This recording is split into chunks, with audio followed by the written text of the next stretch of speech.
जय हिंद साथियों, YouTube channel में आपका स्वागत है। हम लोग आज जो है प्रोनाउन के टाइप पढ़ेंगे, उनका डिफिनेशन और इसका एग्जाम्पल पढ़ेंगे। तो चलिए एक एक करके देखते हैं। Type of noun. Type of noun में जो है पहला जो है पर्सनल प्रोनाउन पढ़ेंगे। पर्सनल प्रोनाउन, प्रोनाउन यानी पुरुषवाचक सर्वनाम। पुरुषवाचक सर्वनाम, सर्वनाम। पुरुषवाचक सर्वनाम वो सर्वनाम होता है जैसे नाउन या वस्तुओं के स्थान पे प्रयोग किया जाता है।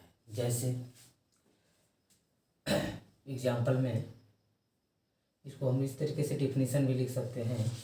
इसकी डिफिनीशन है यहाँ से कि personal pronouns, personal pronoun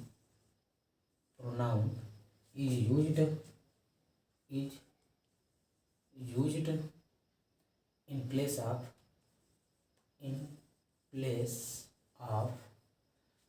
things, in place of a person or a things, जैसे फॉर एग्जाम्पल में दिया हुआ है जैसे I we you, he, she, it.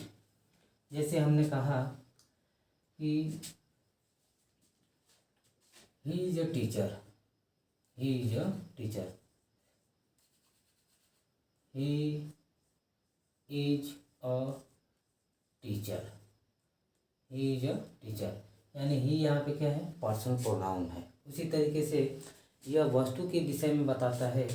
जैसे इट इज अ बुक, मतलब यह जो है इट जो है यहाँ पे पर्सनल प्रोनाउन है, क्योंकि यह इसके तरफ इंडिकेट किया तो बुक की तरफ इंडिकेट किया।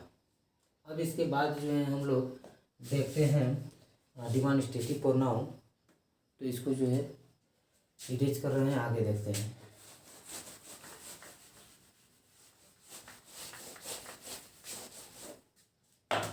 Demonstrative pronoun, demonstrative pronoun, demonstrative pronoun यानी संकेतवाचक सर्वनाम, संकेतवाचक सर्वनाम। संकेतवाचक सर्वनाम देखिएगा, संकेतवाचक सर्वनाम वो सर्वनाम होता है जो किसी नाउन की ओर संकेत करता है, इंडिकेट करता है, तो उसे हम संकेतवाचक सर्वनाम या डिमॉन्स्ट्रेटिव प्रोनाउन कहते हैं। जैसे demonstrative pronoun, demonstrative pronoun is used, demonstrative pronoun is a pronoun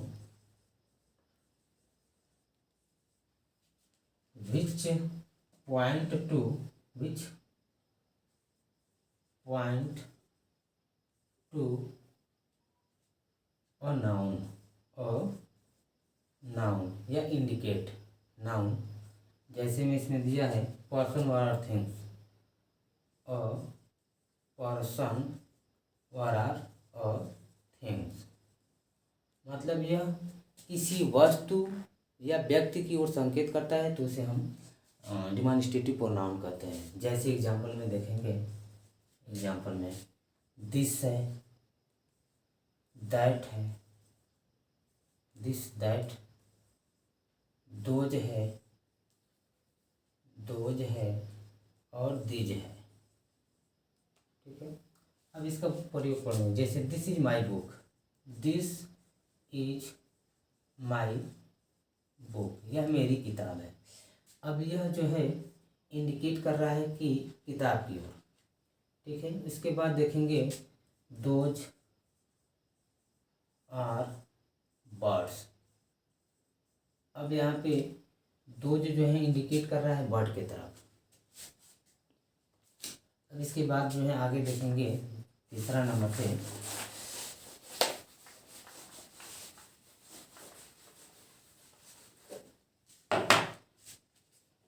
interrogative pronoun.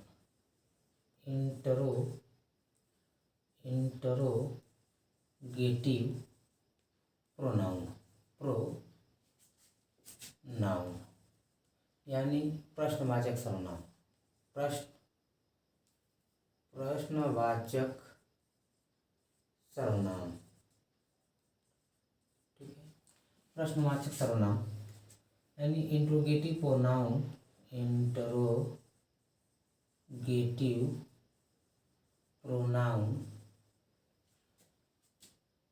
are used interrogative pronouns are used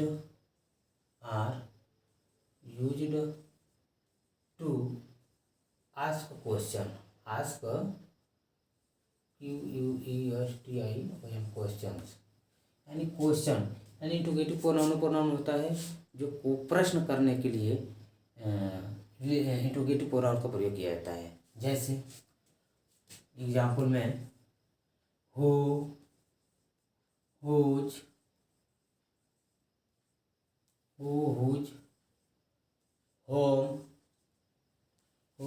home, उसके बाद जो है विच, जैसे आपसे कहा जाए वाट, जैसे वाट आर यू डूइंग, तुम क्या कर रहे हो। वाट आर यू डूइंग या वाट आर यू डूइंग, ठीक है। What are you doing. इसके बाद जो है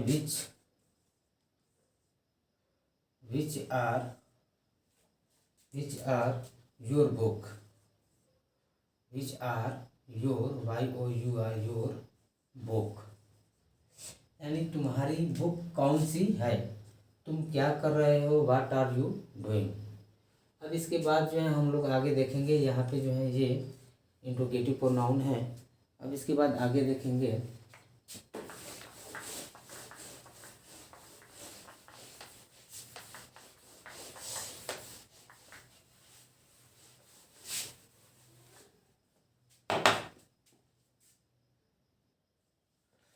तो दोस्तों देखते हैं अगला इंडिफिनिट प्रोनाउन। इंडिफिनिट प्रोनाउन वो प्रोनाउन होता है जो किसी विशेष व्यक्ति या वस्तु को निश्चित नहीं बताता है, ठीक है, कि ये कितने व्यक्ति हैं कितने नहीं हैं, ठीक।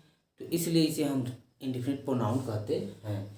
जैसे इसमें एग्जांपल में दिया है कि नन है, आल है, मैनी है, फ्यू है, सम है, वन है, मतलब कुछ वस्तुओं को, ये निश्चित नहीं है कि कितने वस्तुएं हैं, कुछ वस्तुओं को बताता है। इसके बाद देखेंगे जैसे somebody has stolen my watch, यानी किसी ने जो है मेरी घड़ी को चुरा ली, अब किसने चुराया ये निश्चित नहीं है कि किसने चुराया, कौन चुराया। इसके बाद जो हम लोग देखेंगे रिलेटिव प्रोनाउन। रिलेटिव प्रोनाउन वो प्रोनाउन होता है जो नाउन में आए संज्ञा के विषय में या संबंध को बताता है, जैसे उसे हम जो है रिलेटिव प्रोनाउन कहते हैं। तो आगे देखते हैं रिलेटिव प्रोनाउन, जैसे हु है, विच है, उसके बाद जो है हुज है। रिलेटिव प्रोनाउन का प्रयोग जो है हम दो सेंटेंसों को जोड़ने में भी प्रयोग करते हैं। तो आगे देखते हैं इसको आगे।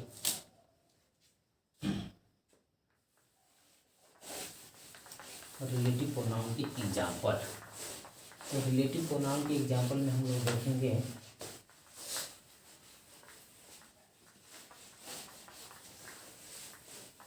रिलेटिव प्रोनाउन की जैसे दिस इज अ बुक, जैसे this is a book, that which I bought, bought, यह वही किताब है जिसे मैंने खरीदा, था। इसके बाद और भी एग्जाम्पल हैं। इसके बाद और नेक्स्ट देखेंगे। अब अब इसके बाद देखेंगे डिस्ट्रीब्यूटिव प्रोनाउन। डिस्ट्रीब्यूटिव प्रोनाउन वो प्रोनाउन होता है जो किसी प्रत्येक की ओर जो है रिफर करता है। डिस्ट्रीब्यूटिव प्रोनाउन है जो प्रत्येक की ओर जो है रिफर करता है। जैसे each of the boys got prize, यानी प्रत्येक लड़कों को पुरस्कार मिला। तो यानी यहाँ पे नाउन है और नाउन के प्रत्येक लोगों की, प्रत्येक की तरफ जो है ये बताता है, यूज करता है, बताता है कि प्रत्येक लड़कों को पुरस्कार मिला कि नहीं मिला, यानी प्रत्येक लड़कों की ओर यानी प्रत्येक की ओर जो बताता है, तो उसे हम डिस्ट्रीब्यूटिव प्रोनाउन कहते हैं। उसके बाद देखेंगे अगला रेसिप्रोकल प्रोनाउन। अब हम इसके बाद देखेंगे रिफ्लेक्सिव प्रोनाउन। रिफ्लेक्सिव प्रोनाउन वो प्रोनाउन होता है जो रिफ्लेक्सिव प्रोनाउन वो प्रोनाउन होता है यह बताता है कि किस तरह कार्य जो है सब्जेक्ट पर प्रभाव डालता है, ठीक ना। तो उसे हम जो है रिफ्लेक्सिव प्रोनाउन कहते हैं, मतलब किस तरह से इसका प्रभाव सब्जेक्ट पर पड़ता है कार्य का। जैसे रिफ्लेक्सिव प्रोनाउन में आप जो है आपने रिफ्लेक्सिव प्रोनाउन में देखा होगा कि हिमसेल्फ है, हरसेल्फ है, इटसेल्फ है, योरसेल्फ है। तो इसका प्रभाव सब्जेक्ट पर कैसे पड़ रहा है, जैसे he prepares himself for the test, यानी उसने टेस्ट के लिए खुद जो है क्या किया, अपने पर तैयार किया, यानी खुद जो है तैयार किया अपने को। वही कह रहा है कि वह टेस्ट के लिए खुद जो है प्रिपेयर किया अपने आप को। उसके बाद एक होता है एम्फेटिक प्रोनाउन। एम्फेटिक प्रोनाउन वो प्रोनाउन होता है जैसे दृढ़तावाचक सर्वनाम कहते हैं। एम्फेटिक प्रोनाउन वो प्रोनाउन होता है जो पूरा का पूरा जोर सब्जेक्ट पर ही देता है। जैसे I myself can do it, I myself can do it, मैं खुद जो है इसे कर सकता हूँ, मैं खुद इसे कर सकता हूँ। और एम्फेटिक प्रोनाउन का प्रयोग यहाँ पे देखिए वर्ब के पहले आया है और यहाँ पे जो है रिफ्लेक्सिव प्रोनाउन में वर्ब के बाद आया है। यही इसका जो है मेन अंतर होता है। यह जो है किस तरह से कार्य जो है रिफ्लेक्सिव प्रोनाउन ये बताता है कि किस तरह से कार्य का प्रभाव सब्जेक्ट पर पड़ता है। और एम्फेटिक प्रोनाउन वो प्रोनाउन होता है ये पूरा का पूरा जोर सब्जेक्ट पर ही देता है, एम्फेसाइज करता है। यानी यहाँ पे कह रहा है कि मैं खुद जो है इस कार्य को कर सकता हूँ। और वहाँ पे इसी का अगर इसको हम बनाएं तो देखिए इस तरीके से बना सकते हैं। जैसे तो मेन जो है इसका जो है हम लोग देखेंगे, जैसे यहाँ पे दिया है कि एम्फेटिक प्रोनाउन, एम्फेटिक प्रोनाउन जो है खुद सब्जेक्ट पर पूरा का पूरा जोर दे देता है। जैसे I myself can do it, यानी यहाँ पे कह रहा है कि मैं खुद जो है इसे कर सकता हूँ, मैं खुद जो है इसे अकेला कर सकता हूँ। और यहाँ पे कह रहा है रिफ्लेक्सिव प्रोनाउन में कि मैं इसे अपने आप कर सकता हूँ, मैं इसे अपने आप कर सकता हूँ। ये किस तरह से कार्य हो रहा है उस पर जोर देता है। दोनों जोर देते हैं सब्जेक्ट पर, लेकिन यह किस तरह का कार्य हो रहा है, किस तरह से उस पर जोर देता है। और ये पूरा का पूरा जो है जोर सब्जेक्ट पर ही देता है कि मैं खुद जो है इसे अकेले ही कर सकता हूँ। तो जय हिंद साथियों, ऐसी वीडियो देखने के लिए लाइक, शेयर और कमेंट और सब्सक्राइब करें। तो ये वीडियो जो है आज के लिए इतना ही। उसके बाद जो हम लोग अगला नेक्स्ट टॉपिक देखेंगे। जय हिंद साथियों।